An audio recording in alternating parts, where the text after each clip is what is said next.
nuestra vida. Vamos a orar. Señor, gracias porque tú estás aquí con nosotros, gracias porque nunca nos dejas y podemos seguir acercándonos pues, delante tuyo, gracias al sacrificio de Jesús. Y en esta mañana te rogamos que tu palabra, Señor, cumpla su efecto y transforme nuestras vidas, Señor, que tú llegues a lo profundo de nuestros corazones, Señor, cautivándonos, exhortándonos, cambiándonos y produciendo en nosotros pues una fortaleza, Señor, en nuestra fe. Gracias por tu palabra, bendícela, Señor, y haz que, Señor, no vuelva vacía, sino que produzca en nosotros fruto. Amén. Amén. Cada uno de nosotros podríamos explicarnos unos a otros, si preguntásemos, al menos los que trabajamos, ¿verdad?, qué particularidades tiene nuestra profesión, qué es lo que hacemos, qué es lo que no hacemos, y seguro que podríamos encontrar muchas cosas que nos llamarían la atención y cosas que podríamos aprender unos de otros. Y también seguramente creo que en todo trabajo hay cosas que podemos relacionar en la manera en que nosotros trabajamos con la manera en que Dios trata con cada uno de nosotros. En la Biblia encontramos muchas personas y normalmente, ¿verdad?, el viernes estuvimos viendo algunas de ellas, ¿no?, y cada uno destacábamos por los que nos llamaba la atención de esa persona, qué es lo que nos gustaría aprender a él, ¿no?, que nos gustaría sentarnos y conversar. Y es verdad que muchas de las personas que aparecen en la Biblia Dios les dio un llamado especial, pero la gran mayoría de ellos también tuvieron trabajos normales y corrientes como los que tenemos nosotros. Y me gustaría ver unos cuantos de ellos. Creo que hay por ahí un móvil. Me gustaría que viésemos algunos de ellos y ver cómo estas personas tenían pues trabajos normales. Jesús mismo, el Hijo de Dios, el Mesías, era un carpintero. Él trabajaba con sus manos la madera, era el negocio familiar. Su padre José era carpintero y él pues seguramente también lo fue. Pedro, uno de los pilares de la iglesia, fue un pescador que tenía su barca y seguramente era una persona sin demasiado conocimiento ni cultura. Pablo era un fariseo, un doctor de la ley, y además, gracias a Hechos 18:3, también sabemos que era una persona que se dedicaba a construir tiendas donde las personas vivían. Adán también tuvo un trabajo, era el encargado de ser agricultor, de trabajar la tierra y de reproducirse, de crear a partir de él una humanidad. Y de David, ¿qué decir de David, verdad? El rey David comenzó siendo un simple pastor de ovejas. Y la verdad es que David, cuando analizaba su vida, él veía mucha relación, muchas similitudes entre su trabajo como pastor y cuál era el trato que Dios tenía con sus hijos y con él en especial. La semana pasada Ramón nos estuvo hablando acerca de que las ovejas del Señor oyen su voz y le siguen, y se enfocó mucho en las ovejas. Y hoy me gustaría, un poco siguiendo la misma línea, a partir del Salmo 23, que nos centremos en mirar cómo es ese pastor. Así que si queréis acompañarme, vamos a leer juntos este maravilloso Salmo de David, el Salmo número 23.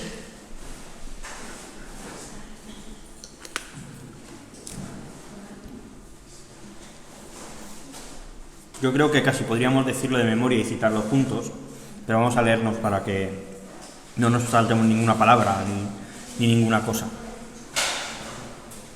Sí, lo tenéis, Salmo número 23. Salmo número 23.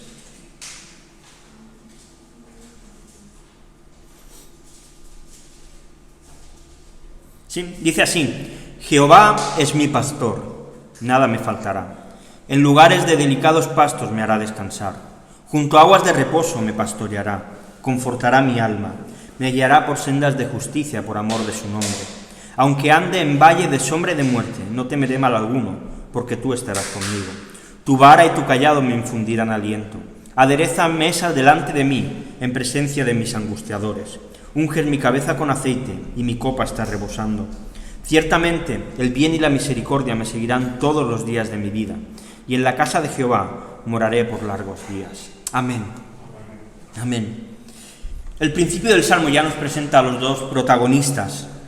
Por un lado, a Jehová como el pastor, y todo pastor es pastor porque tiene ovejas.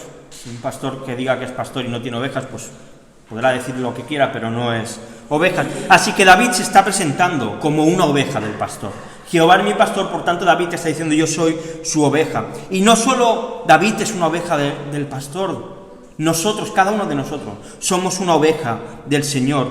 Pedro en su primera carta dice en el capítulo 5, versículo 4, y cuando aparezca el príncipe de los pastores, vosotros recibiréis la corona incorruptible de gloria. Este príncipe de los pastores es Cristo.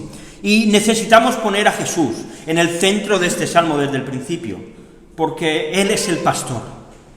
Él es el pastor que lidera y que lleva a sus ovejas. Porque Él trajo un nuevo pacto. Y el pastor del que vamos a hablar, Jesús, hace una tarea mucho mayor que el pacto que Dios hizo con Moisés y que Dios hizo con David. David había trabajado muchos años con las ovejas. Y él sabía lo importante y el trabajo que requería dedicarse a cuidar a las ovejas. Tenía que darle de comer, tenía que darles de beber, tenían que estar cuidadas. Las ovejas tenían que tener un buen pastor para que no les faltase de nada. Así que David ve a Dios como un Dios que es un pastor proveedor para sus ovejas, el que hace que se encarga de que nada le falte a sus hijos. Dios es el pastor que se encarga de que nada nos falte. David conocía a la perfección la historia de Israel. Sabía cómo Dios les había provisto en el desierto por medio del maná. Cuando Israel se quejó de que estaban cansados del maná, Dios les envió codornices. En el desierto Dios cuidó a sus ovejas, dándoles una nube durante el día para que les cubriese del sol abrasador y una columna de fuego por la noche para que les calentase y les diese luz. Pero no solo esto, Dios además se preocupó que durante todos esos años en el desierto el calzado y la ropa de los israelitas no se deterioraran. Pero Dios fue más allá, no solamente se preocupó y les proveyó de lo material, sino que Dios además les dio una legislación, unas leyes, para que ellos supiesen cómo poder relacionarse con Él a través de los sacrificios, para que la ira de Dios se calmase y ellos pudiesen relacionarse con Dios de una manera directa.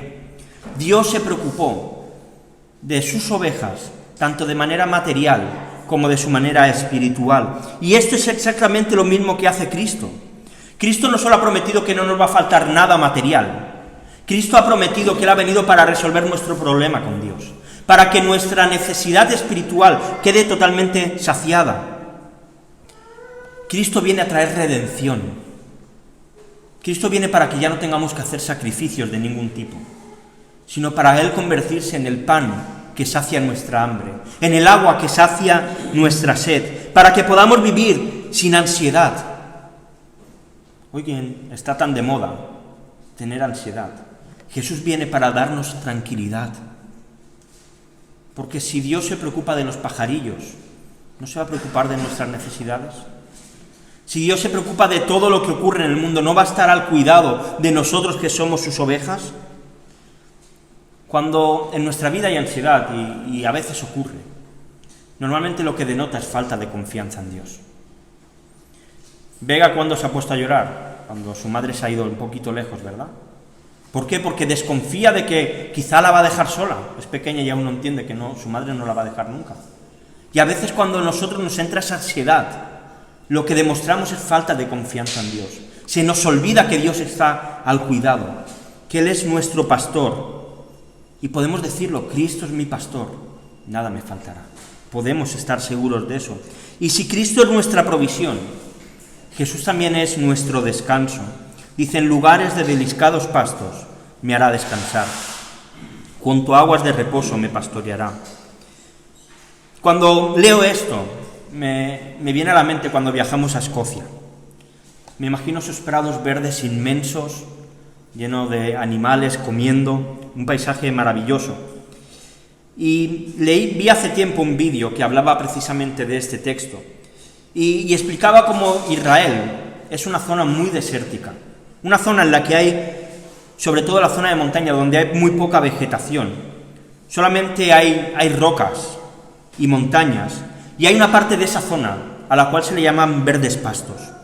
Y es curioso porque se llama verdes pastos a una zona donde no hay vegetación, donde no hay hierba para comer, donde prácticamente nunca llueve, pero sí que es una zona donde hay mucha humedad y donde corre mucho viento.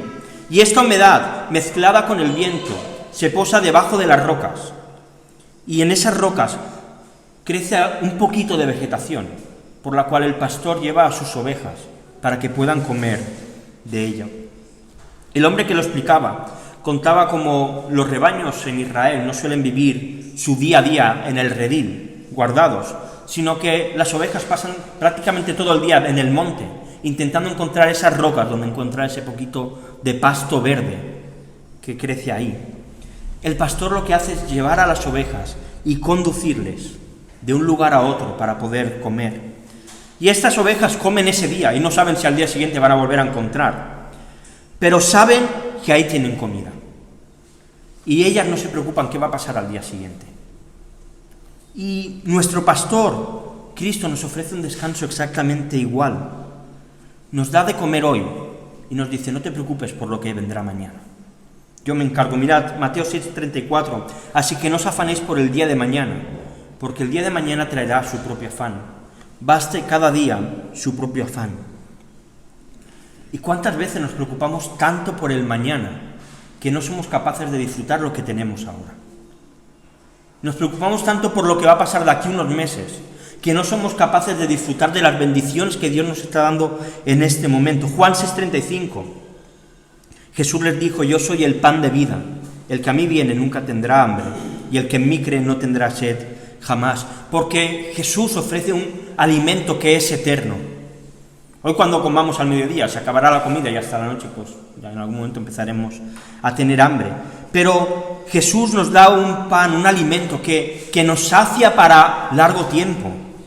Su alimento es eterno, ofrece un pasto muy delicado y unas aguas en las cuales podemos descansar, porque Jesús es el lugar de descanso que cada uno de nosotros necesitamos. Mirad Mateo 28, 11 del 28 al 30. Venid a mí todos los que estáis trabajados y cargados, y yo os haré descansar. Llevad mi yugo sobre vosotros, y aprended de mí que soy manso y humilde de corazón, y hallaréis descanso para vuestras almas, porque mi yugo es fácil y ligera mi carga. Cristo nos da también descanso material. Cristo es el que nos provee. Y Cristo nos da descanso espiritual porque su carga es ligera, porque el buey se ponía uno al lado del otro con el yugo para encaminar, y el buey mayor era el que arrastraba al pequeño para que el pequeño no tuviese que hacer esfuerzo. Jesús es el buey mayor que va a nuestro lado, haciendo que la carga sea ligera, que podamos llevarla. Nos da descanso de la culpa que el pecado causa en nosotros. ¿Está bien sentir culpabilidad por el pecado? De cierta manera sí, claro. Quiere decir que tenemos claro que estamos desagradando a Dios. Pero Jesús se llevó el pecado y la culpa en la cruz.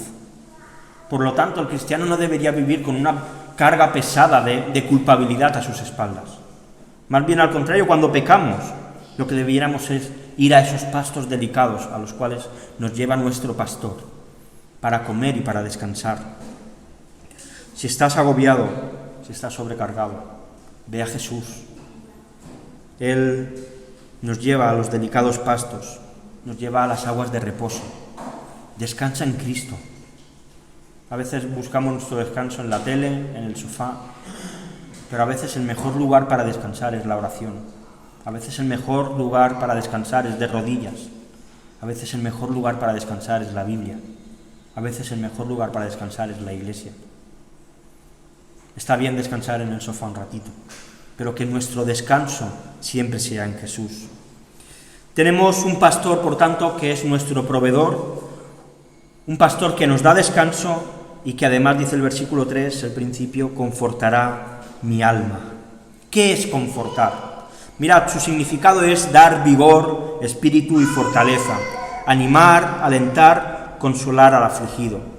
Cuando vemos las cartas de Pablo utiliza mucho la palabra confortar y se refiere a que otros han sido un confort para él, que hay otras personas que le han ayudado económicamente, se han preocupado por él y ellos le han confortado a Pablo. Y el pastor conforta el alma de sus ovejas, no tanto por las palabras que usa, sino por cómo las trata.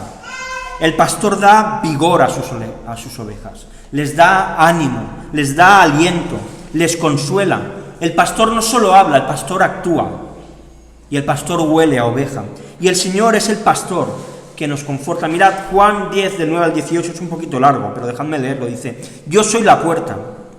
El que por mí entrare será salvo, y entrará y saldrá y hallará pastos. El ladrón no viene sino para hurtar y matar y destruir. Yo he venido para que tengan vida y para que la tengan en abundancia. Yo soy el buen pastor.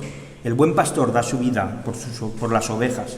Mas el asalariado, y que no es pastor de quien no son propias las ovejas, ve venir al lobo y deja las ovejas y huye, y el lobo arrebata las ovejas y las dispersa. Así que el asalariado huye, porque es asalariado y no le importan las ovejas. Yo soy el buen pastor y conozco mis ovejas y las mías me conocen. Así como el Padre me conoce y yo conozco al Padre y pongo mi vida por las ovejas. También tengo otras ovejas que no son de este redil. Aquellas también debo traer, y oirán mi voz y habrá un rebaño y un pastor. Por eso me ama el Padre, porque yo pongo mi vida para volverla a tomar. Nadie me la quita, sino que yo de mí mismo la pongo. Tengo poder para ponerla y tengo poder para volverla a tomar. Este mandamiento recibí de mi Padre. Amén. ¿Dónde buscamos nuestro vigor, nuestra fortaleza, nuestros ánimos, nuestro aliento y nuestro consuelo? ¿Dónde vamos a buscarlo? Porque muchas veces intentamos aumentar nuestra autoestima. Intentamos buscar personas que nos digan: oye, tú vales mucho, tú eres muy bueno, eres muy importante, lo que haces en la iglesia es vital. Los que tenéis menos de 40 años, yo aún no he llegado, a veces buscamos nuestro vigor, nuestra fortaleza, nuestro ánimo, nuestro aliento en las redes sociales, en poner ahí parte de nuestra vida, lo maravilloso que es todo, porque nadie pone en Instagram una foto de algo que le ha ido mal, ponemos aquello que nos ha ido bien, o que estamos indignados para que la gente nos diga: no te preocupes, todo va a ir mejor.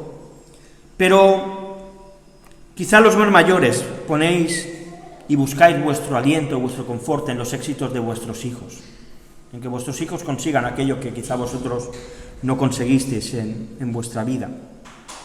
A veces ponemos los éxitos en tener una carrera, en conseguir un ascenso laboral, en conseguir un aumento de sueldo. Pero ¿sabéis qué pasa? Cuando no conseguimos todas estas cosas, cuando no conseguimos que la gente suma nuestra autoestima, cuando suspendemos un examen, cuando en el trabajo nos despiden o no conseguimos progresar como queremos, las ovejas nos deprimimos, las ovejas nos agobiamos. Y Jesús lo que nos dice es: mírame a mí, que soy el buen pastor. Deja de fijarte tanto en lo que te rodea y mírame a mí, que soy la puerta que te da salvación, que soy la puerta en la que vas a encontrar tu verdadera identidad. Ven a mí y vas a encontrar pasto para comer. Ven a mí y vas a conseguir lo que tu alma realmente necesita. El resto son sucedáneos. Son cosas que parece que te van a dar mucho, pero que no te van a dar nada. Ven a mí, oveja, y te daré vida en abundancia. Ven a mí, porque yo voy a dar mi vida por ti. Ven a mí porque vas a estar seguro. Ven a mí porque cuando yo te llamo, tú reconoces mi voz. Cristo es el confort de las ovejas. Y si nosotros somos ovejas suyas, Él es el aliento que nosotros necesitamos. Él es las fuerzas que a veces nos fallan. ¿Qué es lo que conforta nuestra alma hoy? ¿Dónde buscamos el aliento? ¿Cuál es el pastor que nosotros estamos escuchando cada día? Vivimos en un mundo donde hay muchas voces que nos hablan. ¿Somos capaces de identificar la voz de nuestro pastor y seguirle? ¿Cuál es nuestro redil? ¿A qué redil perteneces? ¿Al de Dios o al del diablo? Porque no hay más rediles. Cristo es el pastor y Él sigue siendo la puerta al redil. Y aquellos que hemos puesto nuestra fe en Él, cuando nos acercamos a Él, encontramos vigor, encontramos espíritu, encontramos fortaleza, ánimo, aliento, consuelo y una esperanza maravillosa. Ojalá seamos capaces de ir a nuestro pastor para encontrar todo eso. Nuestro pastor es nuestro proveedor, es nuestro descanso, es nuestro confort, y nuestro pastor es también nuestra guía. Dice el texto: me guiará por sendas de justicia, por amor de su nombre. En Éxodo 23:20, Cristo ya aparece, aunque aún no se había encarnado en Jesús, pero ya aparece como el guía del pueblo de Dios, en el pacto que hace con Moisés. Mirad, Dice: he aquí yo envío mi ángel delante de ti para que te guarde en el camino y te introduzca en el lugar que yo he preparado. Guárdate delante de él y oye su voz. No le seas rebelde, porque él no perdonará vuestra rebelión, porque mi nombre está en él.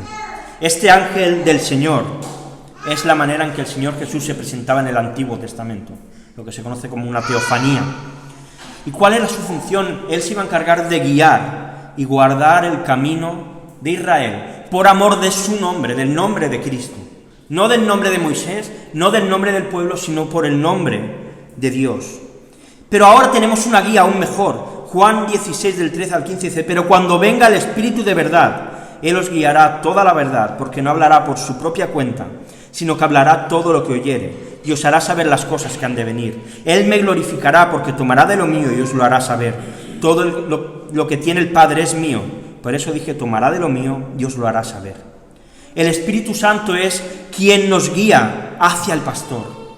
Nadie puede ir a Jesús por su voluntad propia, porque nadie quiere ir. Pero cuando el Espíritu Santo nos llamó, nosotros quisimos ir a estar con el pastor. Y lo hace por sendas de justicia, por amor del nombre del pastor. ¿Qué hará el Espíritu Santo? ¿Qué es lo que hace? Glorificar a Cristo. El Espíritu Santo vino para glorificar a Jesús, y este es el propósito del Espíritu Santo en nuestra vida: glorificar el nombre de Cristo. El Espíritu Santo obra en nosotros, nos santifica para que glorifiquemos el nombre de Cristo. No lo hace para que nosotros seamos reconocidos, no lo hace para que nosotros consigamos éxitos. Nuestros éxitos tienen que servir para glorificar a Jesús. Nuestros ascensos laborales tienen que servir para glorificar a Jesús. Vuestros exámenes tienen que servir para glorificar a Jesús. Porque esto es lo que el pastor hace. Lo hace todo por amor de su nombre, para que el pastor no quede en mal lugar. 2 Timoteo 3:17, a fin de que el hombre de Dios sea perfecto, enteramente preparado para toda buena obra. Unas obras que nacen en el pastor, que nacen de Cristo, dice: porque somos hechura suya, creados en Cristo Jesús para buenas obras, las cuales Dios preparó de antemano para que anduviésemos en ella. Nuestras obras no nos salvan. Dios no pide que hagamos nada para salvarnos. Ahora, si somos del redil del pastor, si somos hijos de Dios, entonces hay unas buenas obras que están preparadas para que nosotros andemos en ellas. No puede existir un cristiano que no haga buenas obras. No por salvación, sino porque Dios las ha preparado. Es parte del camino en el cual el Espíritu Santo nos guía y nos lleva. El Espíritu Santo nos lleva a la puerta de redil, a Cristo, y allí nos convertimos en hechura suya, es decir, somos como Él. Una nueva creación, un nuevo nacimiento, que nos guía a sendas de justicia por amor del nombre de Dios. Versículo 4 dice: aunque ande en valle de sombra y de muerte, no temeré mal alguno, porque tú estarás conmigo. En este mundo, y hoy en día más aún, hay nombre para todos los tipos de miedos. Hay nombre para cualquier cosa. Recuerdo que una vez conocí a un hombre, era un familiar de mi primo, que era de Francia, y él decía que él tenía pánico, tenía miedo a los espacios abiertos. Él tenía mucho miedo a los sitios donde habían muchas personas. Así que cuando su mujer quería ir a comprar a algún centro comercial o algo, él nunca iba con ella, porque le agobiaba mucho esas situaciones. Hace años vinieron a Barcelona de turismo y estaban por Paseo de Gracia, un sábado por la tarde. Paseo de Gracia y un sábado por la tarde no es sinónimo de que esté vacío aquello. Está muy lleno de personas. Y paseando por allí vio la tienda del Barça y de repente empezó a correr para ir a aquella tienda. Le encantaba el Barça y fue para allí. Casi la atropellan por cruzar sin ni siquiera mirar. Y la verdad es que la reacción del hombre me hace plantearme si realmente este hombre tenía miedo a los espacios abiertos y a mucha gente, o que no quería ir con la mujer a comprar. Me da la sensación que era más lo segundo que lo primero. Pero aparte de esta anécdota, todos tenemos miedo a algo. Cada uno de nosotros hay cosas que nos paralizan en nuestra vida. Hay cosas que nos da miedo enfrentar. A veces pueden ser más grandes, otras más pequeñas. Pero David aquí no está hablando de cualquier miedo, sino David está hablando del miedo que sentía la oveja cuando su vida estaba en peligro. En Israel es una zona de valle, no hay montañas muy grandes, pero sí que hay montañas medianas, y entre las montañas a veces hay unos valles, como unas hendiduras, donde en ciertos momentos hay una niebla muy profunda, que cuando llega a esos valles no se ve absolutamente nada dentro de ellos. Y David lo conocía, es lo que él habla de ese valle de sombra de muerte, donde la muerte parece asomar y donde la oveja está totalmente vendida y perdida. Y la verdad es que vivimos en un tiempo en el que vivimos tan bien que nos da miedo a perder lo que tenemos. Nos da miedo perder a nuestra familia, nuestros pisos, nuestro dinero en el banco, lo que tengamos. Y prácticamente nadie quiere morir. Siempre ha habido miedo a la muerte, pero hoy en día nos aferramos a la vida, creo, mucho más que antes, porque tenemos mucho más que lo que se tenía antiguamente. La gente que está en sus últimos momentos de vida se aferran a vivir. Pocas personas hay que lleguen a esos momentos y digan, me da igual morir, porque el terror a la muerte debe ser algo extremadamente difícil. Y creo que cuando pensamos en nuestros hermanos que están en China, en Sri Lanka, en Siria, en India, en Nigeria y en muchos otros países, no tienen tanto miedo a morir. Seguramente porque tienen menos. Y ellos caminan cada día en valles de sombra y de muerte. Seguramente hoy, domingo, en Nigeria, algunos hermanos nuestros que estarán congregados igual que nosotros, llegue algún grupo extremista y les queme vivos dentro, porque es algo que ocurre habitualmente. Pero ellos saben que el Señor está con ellos. Ellos no dudan nunca que el Señor les acompaña en todo ese valle de sombra y de muerte. Yo no sé si nosotros viviremos en algún momento este tipo de cosas. Tiene pinta que en algún momento pasará. Cuando llegue no debemos olvidar, el Señor está con nosotros en el valle de sombra y de muerte. El Señor siempre está con sus ovejas. Cristo, este pastor, hasta ahora hemos visto que Él es el que nos da provisión, descanso, confort, guía, seguridad. Y también, corrección, dice, tu vara y tu callado me infundirán aliento. La vara y el callado son, si no conocemos mucho, nos puede parecer que es lo mismo, pero son dos herramientas distintas que utiliza el pastor. La vara es un trozo de rama que se utiliza para que cuando la oveja se está saliendo, le da un golpe y hace que la oveja vuelva de nuevo al radil y no se escape del rebaño. O también si aparece un lobo o algún otro animal que quiere comerse a las ovejas, con la vara le da un golpe e intenta pelear con el animal para que se vaya y de esa manera proteger a la oveja. El callado, en cambio, es un bastón que es de unos 2 metros de alto, bien grande, bien robusto, y que se utiliza para dar golpes en el suelo y de esta manera marcar el ritmo para que la oveja escuche a qué velocidad tiene que caminar. Como ya Ramón dijo la semana pasada, las ovejas no tienen muy buena vista, pero sí tienen un muy buen oído. Hay muchas veces también que hay ovejas que están muy gordas y que cuando se tumban en el suelo se dan la vuelta y no son capaces de girarse. El callado sirve para que el pastor haga palanca, gire a la oveja y la oveja pueda seguir el camino. También el callado sirve para que las ovejas que se pierden y caen en algún sitio, poder ayudarse con el callado y rescatarla. Qué importantes son estas dos herramientas para la guía y el cuidado del rebaño. Lucas 15, del 3 al 7, Jesús explica una parábola de un pastor que tenía 100 ovejas y una de ellas se le pierde. Y dice que Jesús deja las 99 para ir a buscar aquella oveja que se había perdido. Pero ¿sabes algo? A la oveja no le gusta nada que el pastor tenga que utilizar el callado para traerla al redil. Pero lo que va a conseguir la oveja es algo maravilloso para ella, porque la vara y el callado del Señor, cuando nos desviamos, produce aliento en nosotros, produce vida. La disciplina de Dios es algo bueno para nosotros.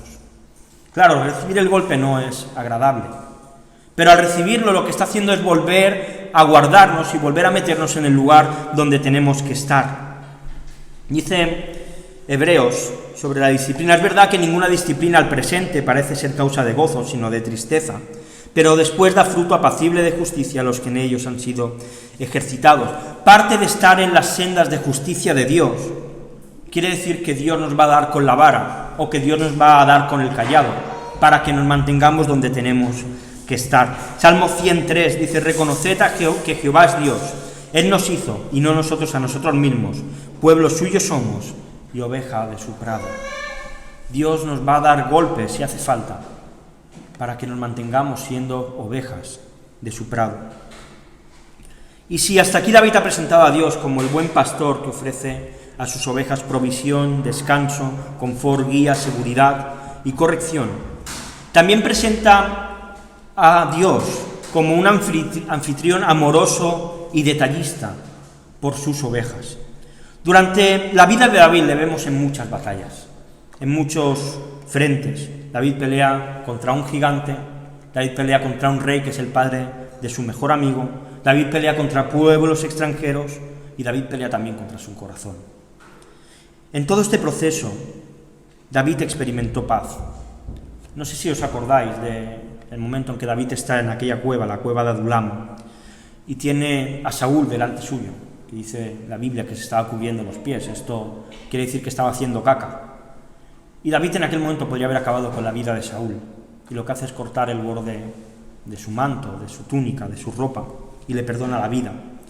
David había sentido la sensación de ser invitado por Dios y sentir paz, de comer tranquilamente delante de sus adversarios. Dice el versículo 5: aderezas mesa delante de mí, en presencia de mis angustiadores. Pero esto también tiene que ver con el pastor. Esta mesa se podría traducir también como meseta. Aderezas meseta delante de mí en presencia de mis angustiadores.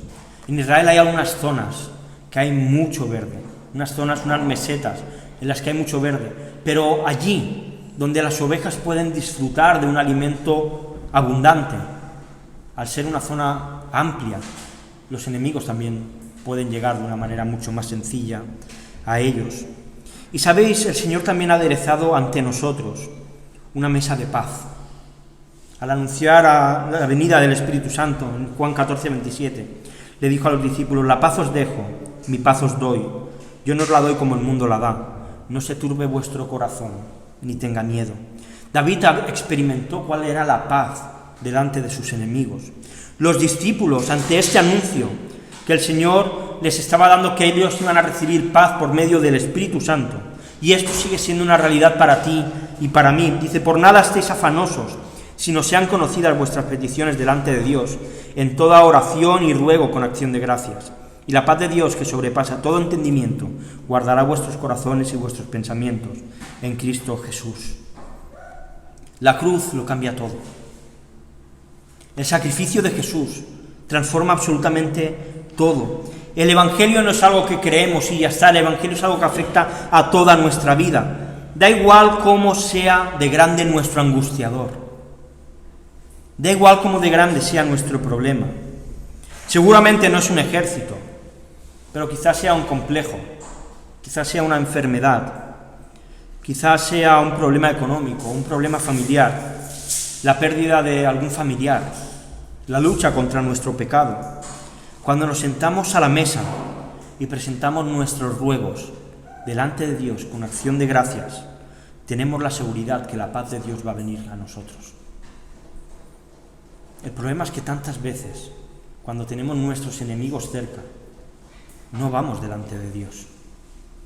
Hacemos nuestros planes para intentar vencerles, pero Dios se encargará de guardar nuestros pensamientos y nuestros corazones en Cristo Jesús, y esto se convertirá en paz perfecta para nosotros.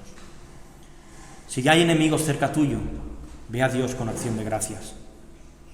Y la paz de Dios, que tu mente no es capaz de entender, ni la mía, guardará nuestros corazones. Todo buen anfitrión no solamente invitaba a sus invitados a la mesa y los sentaba, sino que cogía un aceite aromático y lo echaba en la cabeza de las personas. A nosotros nos parece una guarrada esto, pero en aquel tiempo, con tanto calor, el pelo se secaba, la barba se secaba y era una manera de hidratarlo. Esto mismo dice David: unges mi cabeza con aceite y mi copa está rebosando. David no solamente se ve como un invitado al que se le ha ungido, sino que se ve como alguien que ha sido bendecido de una manera enorme por Dios. Dice: mi copa está rebosando. La bendición de Dios se salía de la vida de David. Y cuando pienso en esto, pienso, nuestra vida no es así. Yo creo que todos estaremos de acuerdo que Dios nos bendice. Pero yo no tengo la sensación de que nuestra copa esté rebosando, que haya tanta bendición. Porque a veces venimos a la iglesia y venimos tan cansados, tan cargados, con caras tan largas, que parece que nuestra copa esté vacía. Que parece que Dios no haga nada nunca en nuestra vida. Pero la realidad es que Dios es un Dios que da abundantemente. Esta es la realidad. Como decíamos antes, Dios, por amor de su nombre, por buscar su gloria, siempre buscando que Dios quede en buen lugar, es un Dios bondadoso y generoso. Mirad Efesios 3, 20, 21. Es poderoso para hacer todas las cosas mucho más abundantemente de lo que pedimos o entendemos, según el poder que actúa en nosotros. A Él sea la gloria en la Iglesia, en Cristo Jesús, por todas las edades, por los siglos de los siglos. Amén. Dios está llevando en nosotros a cabo su plan perfecto de redención. El objetivo no es nuestra felicidad ni nuestro bienestar. El objetivo de Dios en nosotros es que seamos como Jesús, es que evidenciemos y demostremos su gloria allí donde estemos. Hemos sido ungidos por el Espíritu Santo, es ese aceite que ha ungido nuestra cabeza, y Él es el que nos llena, es la mayor bendición que podríamos tener. Moisés le hubiese encantado poder tener al Espíritu Santo como nosotros lo tenemos. Desde Pentecostés, Dios está en nuestro interior de una manera mucho más grande, mucho más evidente. Es verdad que ahora muchas cosas no las entendemos. Escuché una vez una ilustración del pastor Sugel Michelin, en la que dice que cuando nosotros vemos la historia de la eternidad, es como una alfombra. Nosotros vemos la alfombra, pero no vemos que debajo de esa alfombra Dios está trabajando para hacer algo mucho más grande que lo que nosotros podemos ver. Así que nuestra copa siempre tiene que estar rebosando porque hemos recibido la salvación por parte de Jesús. Tenemos que estar extremadamente felices de que el Espíritu Santo esté en nosotros, porque Dios nos ha llamado a su casa, Dios nos ha ungido con su Espíritu y Dios tiene abundantes bendiciones que darnos. Y David llega a una conclusión, y ya con esto acabamos. Ciertamente el bien y la misericordia me seguirán todos los días de mi vida, y en la casa de Jehová moraré por largos días. David dice ciertamente. David estaba súper seguro de que la misericordia de Dios nunca le iba a abandonar, que el pastor y el anfitrión iban a ser siempre fieles eternamente con él. Antiguamente la presencia de Dios se encontraba en el tabernáculo. David incluso quiso, si recordáis, hacer un templo para Dios, y Dios le dijo: no, David, no es tu labor, esto se encargará tu hijo Salomón. Pero en Cristo esto cambia. La presencia de Dios ya no está en un lugar, ahora está en cada uno de nosotros. Ciertamente la paz, el bien y la misericordia nos van a seguir cada día de nuestra vida porque están en nuestro interior. No hay en ningún sitio más donde podamos ir. Dice 1 Corintios 3:16, ¿no sabéis que sois templo de Dios y que el Espíritu Santo mora en vosotros? David sabía que el bien y la misericordia les iba a seguir cada día de su vida. Y nosotros podemos estar seguros de que el bien y la misericordia nos van a acompañar cada día de nuestra vida, porque Jesús vive en nuestro corazón, porque el pastor está de nuestro lado. Nunca vamos a estar sin provisión. Nunca vamos a estar solos. El pastor nos va a guardar. El pastor siempre nos va a acompañar. Vamos a orar. Señor, gracias por tu palabra y gracias por ser ese buen pastor que nos cuida, que nos consuela, que nos guía, que nos alimenta, que nos guarda. Señor, gracias por ser tan bueno. Y en esta mañana te queremos bendecir y te queremos alabar y agradecerte que tú siempre estés a nuestro lado, Señor. Recibe la alabanza de nuestra boca, Señor, en medio de nuestras oraciones, y glorifícate en medio nuestro, Señor. Amén.